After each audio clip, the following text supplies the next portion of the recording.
받는 시간 되십시오. 감사합니다.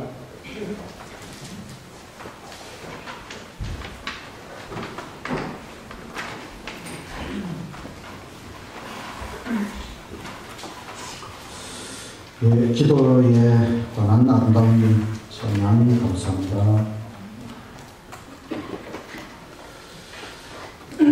다듬으시는 하나님 시리즈 구약 성경에서 9명 아담, 아브라함, 야곱, 요셉, 모세, 사울왕, 다윗왕, 욥, 오늘 다니엘 완벽하게 다듬어진 사람 다니엘 완벽하게 다듬어진 사람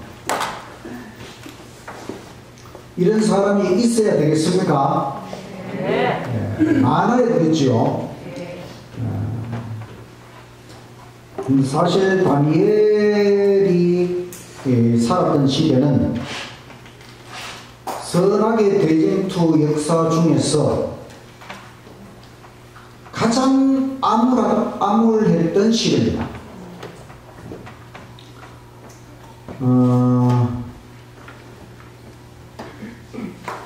사울왕이 초대왕이고 두 번째 다윗왕 때가 기원전 1000년 그 다음에 솔로몬 왕 이후에 나라가 분열되었지요. 북방 이스라엘, 남방 유다. 근데 북방 이스라엘은 계속 우상 숭배하다가 아수르 제국의 포로가 되고 남방 유다도 조금 더 있다가 바벨론 제국의 포로가 됩니다. 이때가 기원전 600년. 다윗 때로부터 바벨론에 멸망할 때까지 불과 400년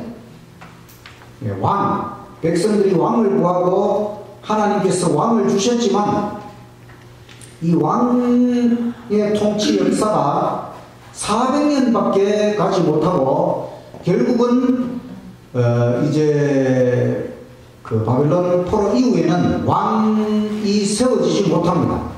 남방 유다가 그리고 제가 대쟁투 총서를 연구하다 보니까 이 사탄 마귀가 이스라엘 나라를 완전히 없애버리려고 그래서 이 대쟁투 역사 자체를 망가뜨리려고 그래서 이 다니엘이 살았던 시대는 대쟁투 역사에서 가장 암울했던 시대.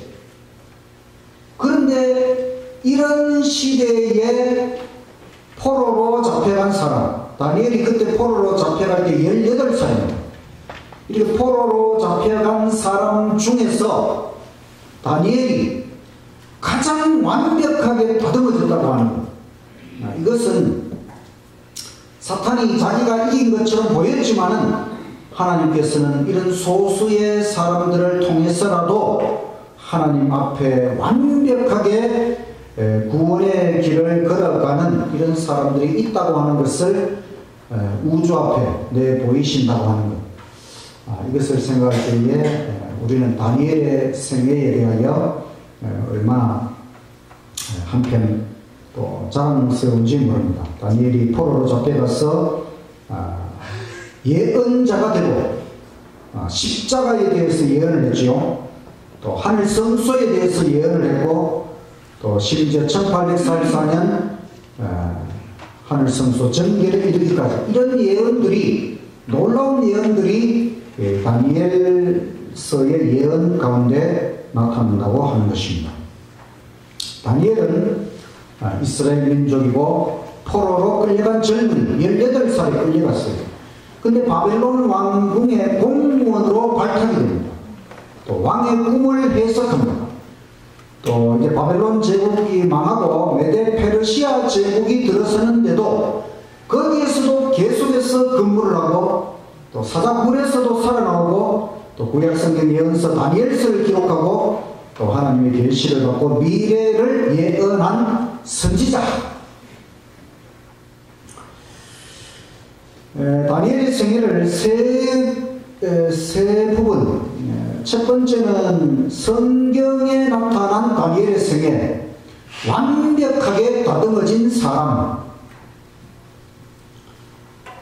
이런 상황에서도 뜻을 정했다. 이런 상황, 무슨 상황이냐면 다니엘이 포로로 잡혀갔어요. 대부분의 포로는 노예입니다. 노예가 돼요. 그런데 이 다니엘과 몇 친구들은 바벨론 왕궁에 발탁이 됩니다. 제가 볼 때 이 바벨론 제국은 그냥 나쁜 나라가 아니고 사실은 우리 어제 저녁에도 봤지만 천문학 박사들이 이 태양이 뒤로 물러가는 이런 것을 관측할 만큼 아주 그 지식이 발달된 나라이고, 또 더 나아가서는 이런 포로들도 등용시켜서 신하로 삼을 만큼 아주 굉장히 그 개방되어 있는 그런 국가였던 것 같아요. 그래서 이 다니엘도 친구들과 함께 왕궁에 이제 교육생이 된 이런 상황. 사실 이런 상황에서 시키는 대로 잘 해야 되잖아요.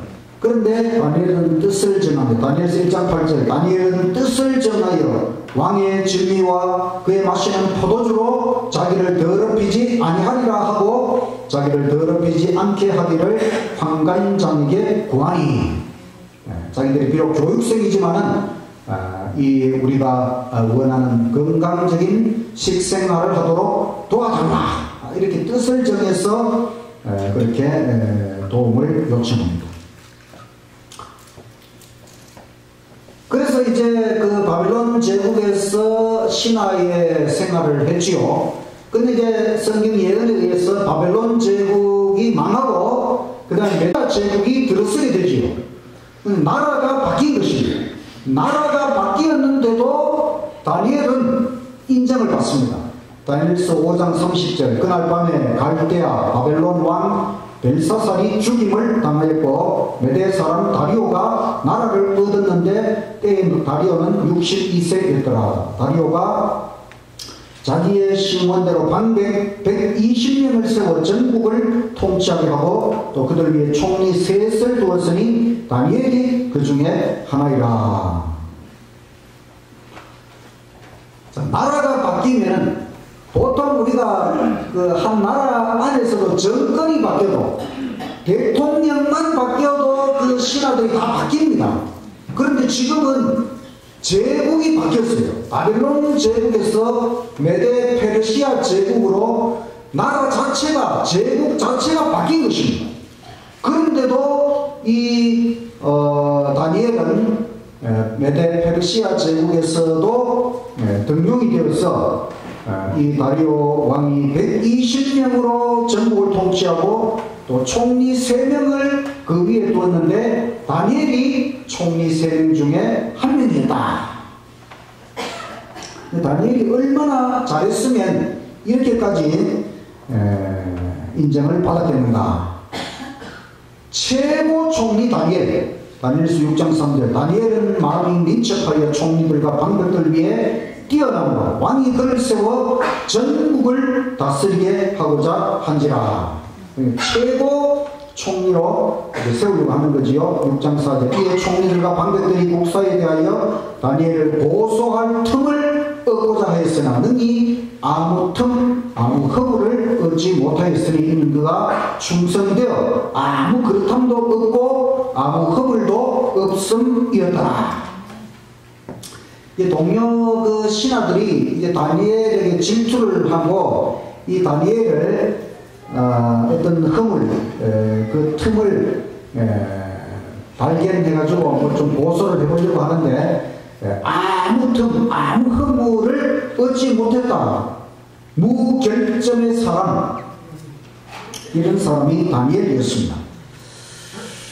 다니엘이 유능할 수 있었던 이유에 대하여 우리 교회 주석에 이렇게 설명했어요. 80대 중반의 많은 나이에도 불구하고 다니엘은 잘못이나 흠을 찾을 수 없도록 유능하게 국사를 수행했다. 그런 업적은 그의 개인적인 성실함과 하늘아버지의 끊임없는 지도하심을 의뢰한 결과였다.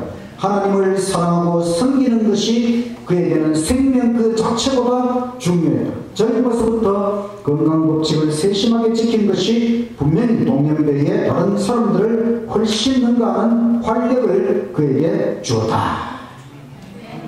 아니 어떻게 유능하게 되었느냐? 바로 하나님을 끊임없이 의지하고 또 하나님을 사랑하고 섬기는 것, 이 신앙이 생명 그 자체보다 중요하게 생각하고 항상 하나님을 섬기고 그렇게 했기 때문에 다니엘이 유능하게 되었다는 것이지요. 우리가 하나님을 섬기는 이 신앙 생활이 우리를 가장 유능하게 한다는 것을 기억하시기를 간절히 바랍니다. 하나님 율법 순종에도 완벽했습니다. 다니엘서 6장 5절 그 사람들이 가로되 이 다니엘은 그 하나님의 율법에 대하여 그 틈을 얻지 못하면 그를 고소할 수 없으리라 하고 이에 총리들과 방백들이 모여 왕에게 나아가서 그에게 말하되 다리오 왕이여 만세수를 하옵소서. 자, 다니엘이 국사 나라의 일에 대해서는 완벽하니까 이게 틈을 얻을 수가 없어요. 이제 이들이 생각하기를 하나님 율법에서 다니엘의 어떤 그 잘못을 찾아내야 된다. 이 말은 다니엘이 율법을 어긴다는 말이 아니고 다니엘이 하나님 율법에서도 완벽할 것이니까 그러니까 하나님 율법에 어떤 반대가 되는 그런 함정을 다 만들어 놓으면 다니엘은 분명히 율법대로 신앙대로 할 것이니까 거기에서 우리가 틈을 얻자. 그렇게 해가지고 이 사람들이 왕에게 가서 간청을 해서 법을 만들었는데 그것은 한 달 동안 왕 외에 어떤 신에게라도 기도하든지 뭘 신앙생활을 하면 사자굴에 집어넣자. 어떤 왕에 대한 충성심을 되새기는 의미로 하는 것처럼 보였지만 사실은 다니엘을 함정에 빠뜨리기 위한 것이지요.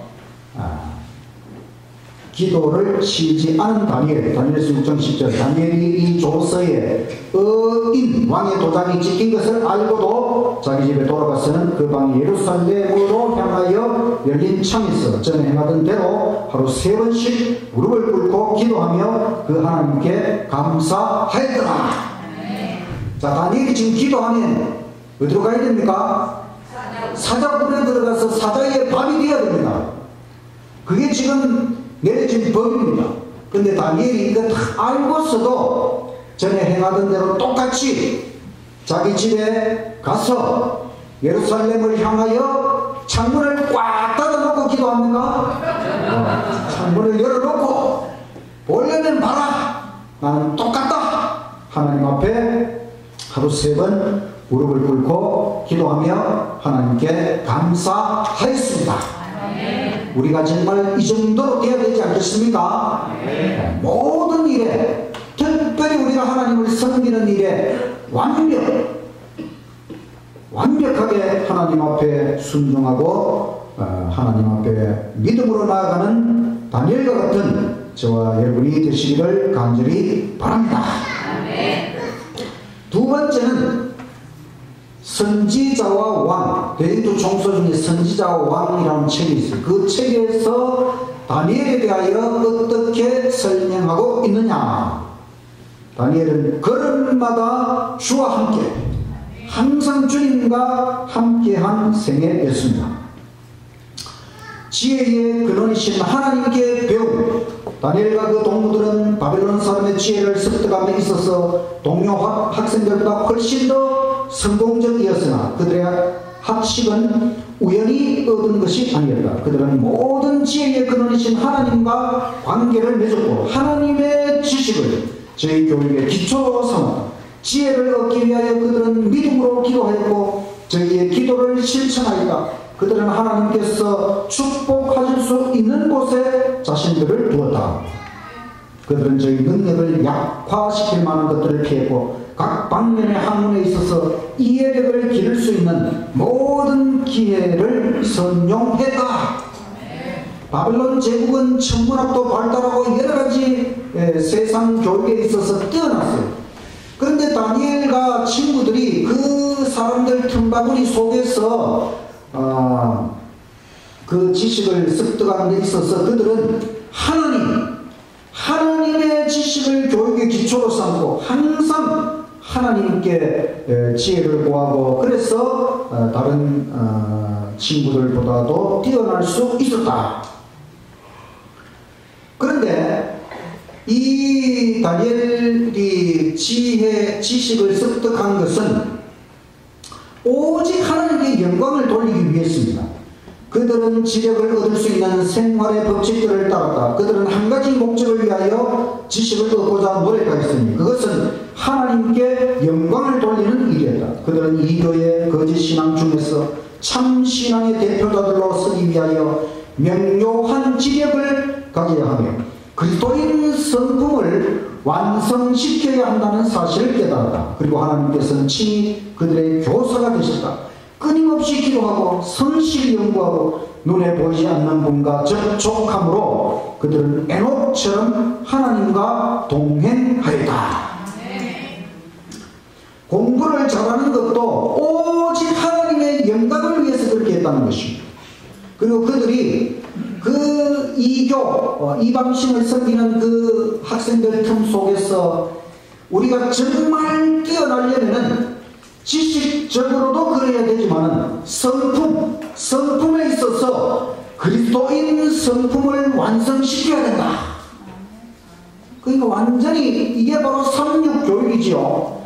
지력뿐만 아니라 성품, 덕성, 영적인 면에 있어서도 완성이 될 수 있도록 그래서 끊임없이 기도하고 성실히 연구하고 하나님과 동행하고 이렇게 했다는 것입니다. 학고부동학의 원칙을 고수했습니다. 특별히 기도하는 선지자의 원수들은 다니엘이 학고부동학의 원칙을 고수하는 일이야말로 그들의 계획이 성공할 수 있다는 보증으로 여겼다. 그들은 다니엘의 품성을 평가함에 있어서 실수하지 아니하였다. 다니엘은 금령을 만드는 그들의 악의에 찬 의도를 재빨리 알았으나 조금도 그의 행동을 바꾸지 아니하였다. 그에게 기도가 가장 필요했는 지금에 왜 그가 기도하기를 멈출 것인가? 차라리 그는 생명 그 자체를 버릴지언정 하나님의 도우심에 대한 그의 소망을 버리고자 하지 아니하였다. 다니엘이 똑똑한 사람입니다. 이 사람들이 법을 만들고 함정에 빠뜨리고 자기를 죽이려고 지금 그렇게 법 만드는 거 다 알았어요. 그렇지만 다니엘은 기도하기를 멈추지 않았어요. 왜냐하면 지금이야말로 그에게 기도가 가장 필요한 것이고 하나님의 도우심이 가장 필요하다는 것을 알았기 때문에 그래서 다니엘은 죽는다 할지라도 내가 사자굴에 들어가서 사자의 밥이 된다 할지라도 기도하는 것을 멈추지 않겠다. 시련의 때에도 한결같이 우리가 요셉도 17살에 포로로 갔지만은 시련의 때나 번영의 때나 한결같았다 그랬잖아요. 다니엘도 똑같습니다. 다니엘이 구원받은 이야기에서 우리는 시련과 우울한 때에도 하나님의 자녀들은 그들의 장래가 희망으로 빛나고 저희가 처한 환경이 소원하던 대로 되었을 때와 똑같아야 한다는 것을 배울 수 있다. 사자굴 속의 다니엘은 그 나라의 대신들의 수령으로서 또 지극히 높으신 분의 선지자로서 왕 앞에 섰던 동일한 다니엘이었다. 그 마음이 하나님을 의지하는 사람은 그의 최대의 시련의 때에도 하나님과 사람의 빛과 은총이 그에게 비추이던 번영의 때와 똑같을 것이다. 믿음은 보이지 않는 세계에 도달하여 영원한 실체를 붙잡는다. 우리가 시련이 오면 믿음이 흔들리잖아요.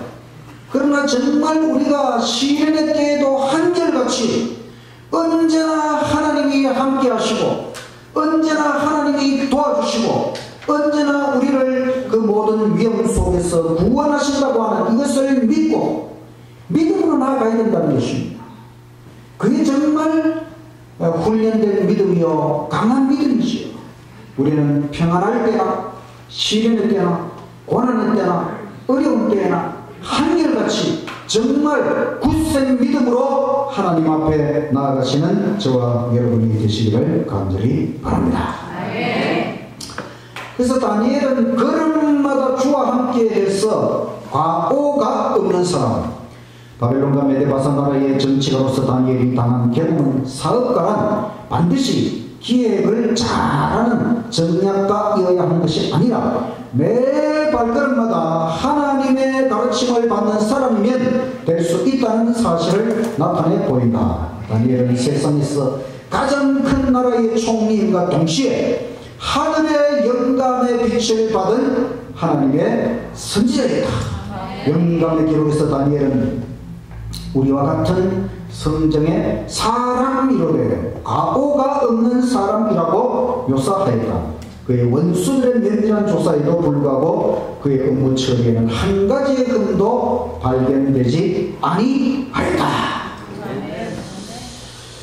과오가 없는 사람. 여러분, 잘못이 없는 사람이 어디 있습니까? 우리가 지금까지 그래도 다듬으시는 하나님 시리즈에 나오는 사람 같으면 그래도 잘 다듬어진 사람들 그 대표자들이 아니겠습니까? 그렇지만 어느 누구를 봐도 다 문제가 있었잖아요. 한 가지 이상의 문제가 다 있었어요. 심지어 모세까지도 문제가 있었어요. 근데 성경에서 과오가 없는 사람, 어떤 잘못도 기록되지 않은 사람 누굽니까? 다니엘.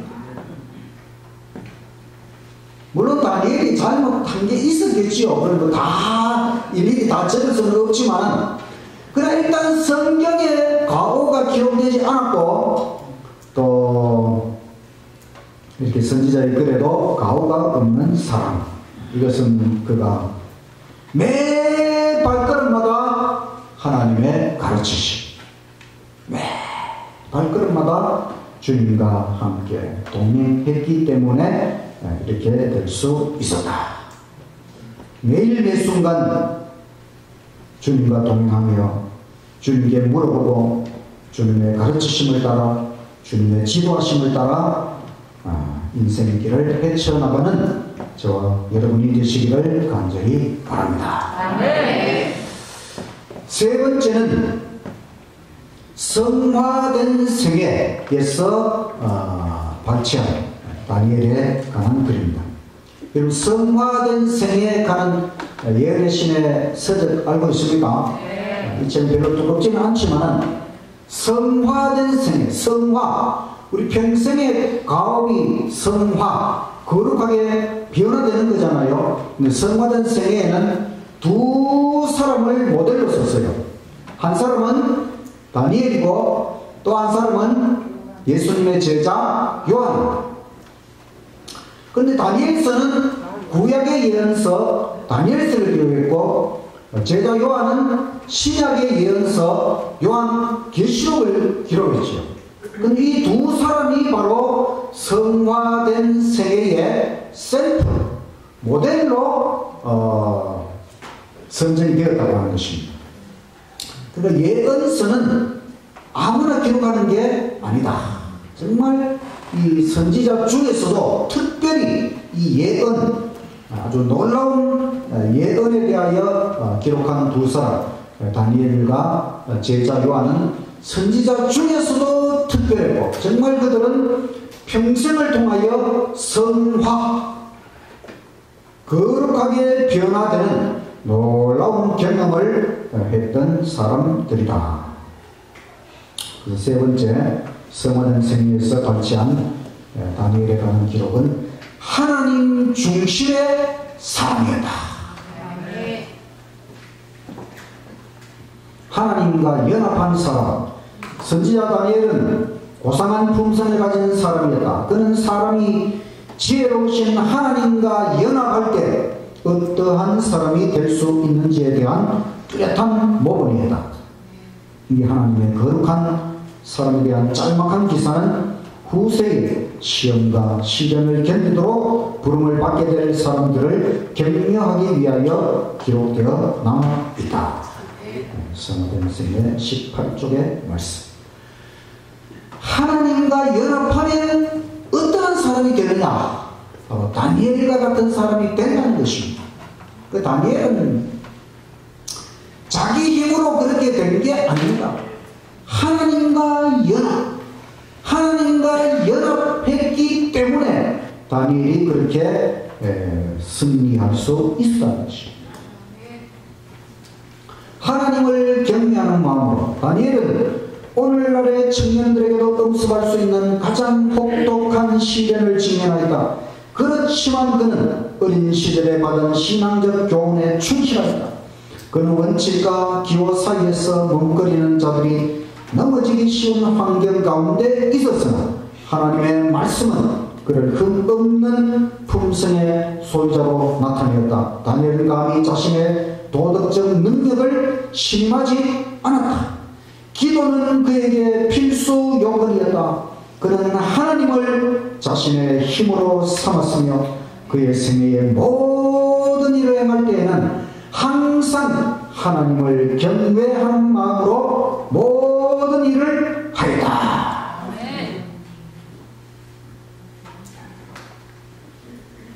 다니엘이 내가 이렇게 도덕적으로 뛰어날 수 있다. 그런 자신의 도덕적 능력을 신임한 게 아니고 기도하면서 하나님을 힘으로 삼고 모든 일을 행할 때에 하나님을 경외하며 나는 하나님을 경외하는 사람이다.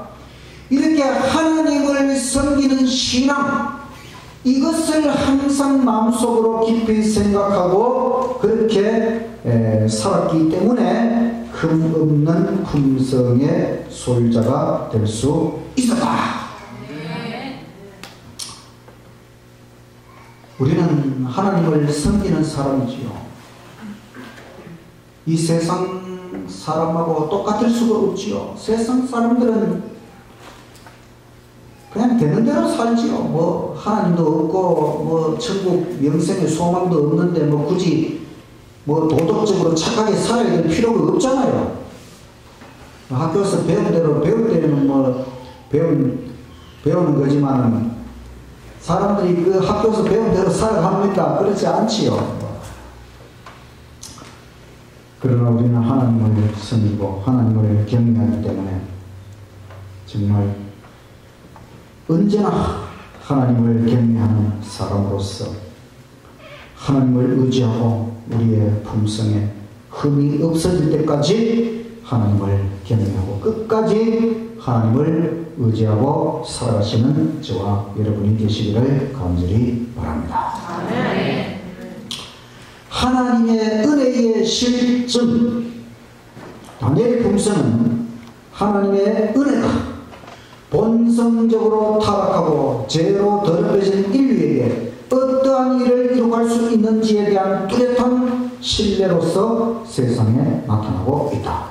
그의 고상하고 자기를 부정한 생활은 우리 평범한 인류에게 격려를 주고 있다.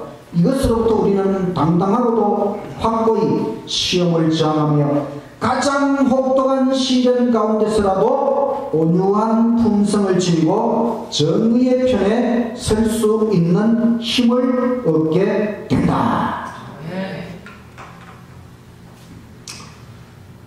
우리 인간이 본성적으로 타락하고 죄로 더럽혀져 있어요. 다니엘도 마찬가지지요. 우리는 본성적으로 선하게 살 수가 없어요. 타락해서 우리 본성 자체가 아주 이기적이고 타락한 제약적인 사람으로 다 바뀌어져 버렸어요. 그래서 우리에게는 하나님의 은혜가 필요한 것입니다. 하나님의 은혜가 우리에게 임하면은 우리가 아무리 타락한 죄인이라 할지라도 어떻게 변화될 수 있느냐, 그것을 보여준 사람이 다니엘이라고 하는 것입니다. 하나님의 은혜가 다니엘을 이렇게 변화시키고 혹독한 시련 속에서도 온유한 품성을 나타낼 수 있었다. 그래서 여러분, 우리가 변화되어야 되지요. 그래도 많이 변화되었습니다. 제가 볼 때 여러분들이 하나님 믿었으니까 그래도 이만큼 변화된 것입니다. 지금 우리가 변화되고 있잖아요. 계속 앞으로 변화될 것입니다. 하나님의 은혜는 우리를 변화시킵니다. 우리가 정말 다니엘처럼 하나님의 은혜 한없이 경험하고 많이 변화되기를 간절히 바랍니다.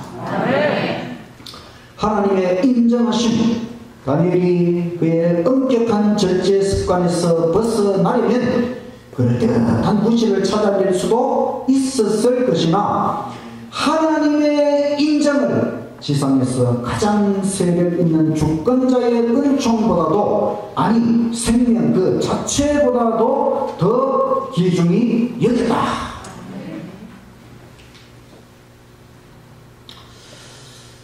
다니엘이 뭐 여러가지 자기 합리화 시킬 수 있지요.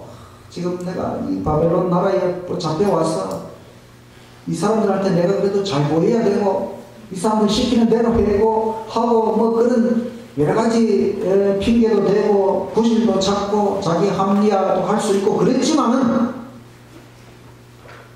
딱 물리친 것은 하나님의 인정을 받는 것, 왕의 인정을 받는 것보다도 하나님 하늘 왕의 인정을 받는 것이 다니엘에게는 가장 중요했다고 하는 것입니다. 이것은 생명 그 자체보다 중요했다. 내가 죽을지라도 하나님의 인정을 받아야 된다고 하는 이런 각오가 있었기 때문에 다니엘은 그렇게 성공적인 인생을 살아갈 수 있었다. 하나님을 위한 헌신의 긴 생애, 다니엘은 지극히 높으신 분께 헌신한 종이었다. 그의 긴 생애는 주님을 위한 고상한 봉사의 연속이었다.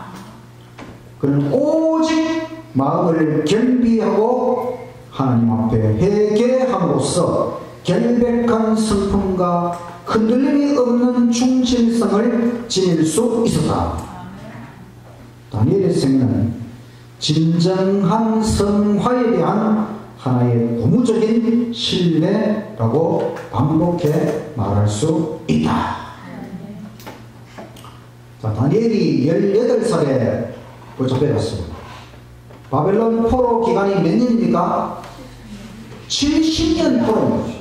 70년 포로가 다니엘이 1차 지을 때 포로로 잡혀갔거든요. 그때부터 잡아요. 그럼 다니엘이 포로 기간이 끝날 때까지 그가 바벨론 제국이 멸망하고 메데 페르시아의 왕이 바뀌면서 이제 포로 기한 1차 기한 이렇게 시작이 되거든요. 그러면 다니엘은 포로 생활 70년 내도록 거기 바벨론과 메데 페르시아 나라에 있었다는 것이거든요. 자, 그럼 18살부터 70년을 더하면 몇 살입니까? 88이죠. 88. 자, 88살. 한 90살. 그러니까 이 다니엘이 90년이라고 하는 긴 생애, 그 생애, 이 생애를 통해서 진정한 성화, 그리고 주님을 위한 고상한 봉사의 연속이었다. 다니엘이 하나님 일을 했습니까?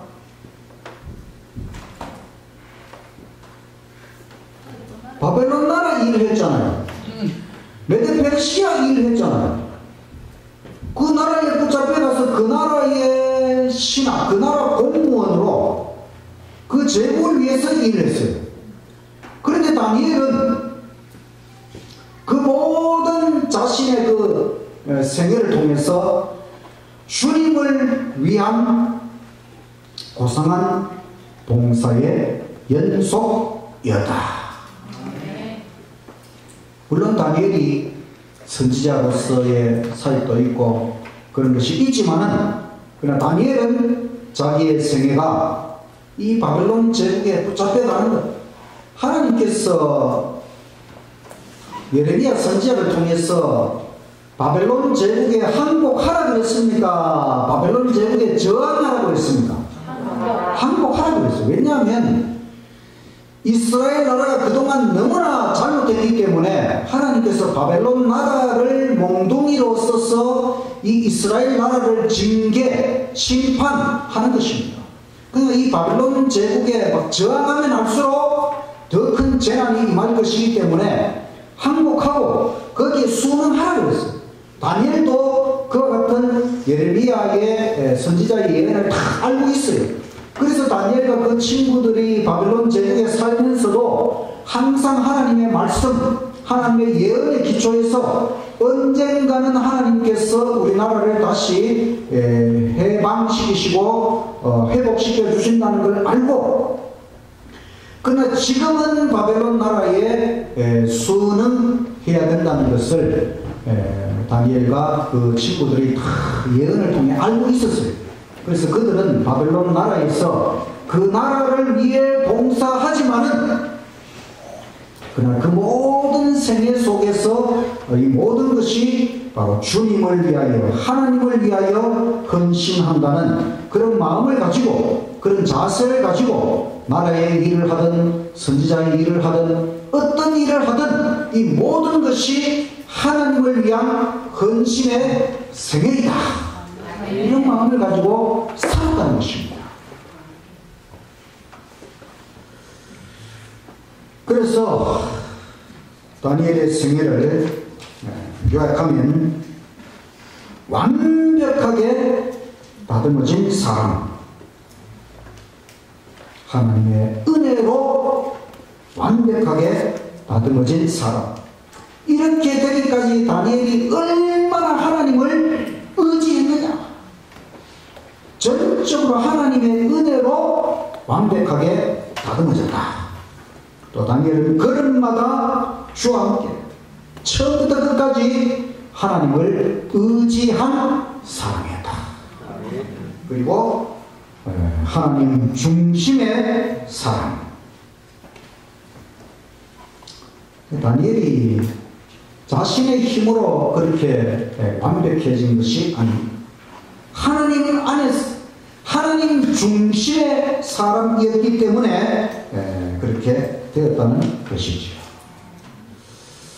우리도 하나님의 은혜로 다듬어져야 되고, 이왕 다듬어지는 것 완벽하게 다듬어지면 제일 좋겠지요. 그것은 우리가 다니엘처럼 하나님, 오직 하나님을 바라보고 하나님을 의지하고 하나님의 은혜 가운데 있을 때에 우리도 그렇게 될 수 있다. 이 세상, 이제 이 세상 역사의 마지막, 선악의 대징투 역사의 마지막, 이때에 하나님은 또 한 번 다니엘처럼 완벽하게 다듬어진 그와 같은 사람을 하나님께서 보기를 원하시고, 그래서 우리는 세상이 아무리 악하게 흘러간다 할지라도 우리는 하나님을 섬기는 백성이요 하나님의 남은 우리 백성으로서 정말 하나님 앞에 완벽하게 다듬어질 수 있도록 우리 자신을 온전히 하나님께 헌신하고 하나님 앞에 나아가는 저와 여러분이 되시기를 간절히 바라면서 말씀을 마치겠습니다.